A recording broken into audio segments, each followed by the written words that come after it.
എല്ലാവർക്കും focus star P S സിയിലേക്ക് സ്വാഗതം. അപ്പോൾ ഈ ഒരു നോട്ടിഫിക്കേഷൻ എന്ന് പറയുന്നത് confidential assistant grade 2 ex serviceman only category number 396/2020 എന്നുള്ള ഈ ഒരു കാറ്റഗറി നമ്പറിലെ ഷോർട്ട് ലിസ്റ്റ് എന്നുള്ള സെക്ഷനിൽ വന്നിട്ടുള്ള ഒരു മെസ്സേജാണ്, നോട്ടിഫിക്കേഷനാണ്. അപ്പോൾ ഇതൊന്ന് വായിച്ചു നോക്കാം. ഇത് വന്നിരിക്കുന്നത് Kerala public service commission district office Kottayam.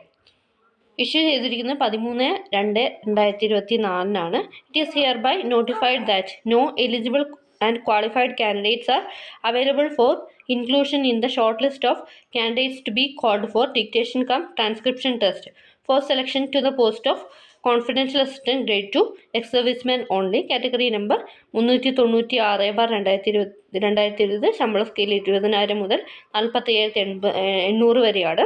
In the NCC department in Kottayam district based on the objective type OMR valuation examination held on 12/8/2023. അതായത് 12/8/2023 ഈ ഒരു പോസ്റ്റിലേക്ക് OMR എക്സാം നടത്തിയിട്ടുണ്ടായിരുന്നു. അപ്പോൾ ആ ഒരു വാലുവേഷനിൽ ഡിക്റ്റേഷൻ കം ട്രാൻസ്ക്രിപ്ഷൻ ടെസ്റ്റിന് ഹാജരാവാൻ വേണ്ടിയിട്ട് ഒരു കാൻഡിഡേറ്റ് പോലും സെലക്ട് ആയിട്ടില്ല എന്നാണ് പറയുന്നത്. അപ്പോൾ ഈ ഒരു ഷോർട്ട് ലിസ്റ്റിൽ ഒരാൾ പോലും വന്നിട്ടില്ല എന്നുള്ളതാണ് ഈ മെസ്സേജ് വന്നിട്ടുള്ളത്. അപ്പോൾ എല്ലാവർക്കും ഉപകാരപ്രദമായെന്ന് വിചാരിക്കുന്നു. Thanks for watching. Have A nice day.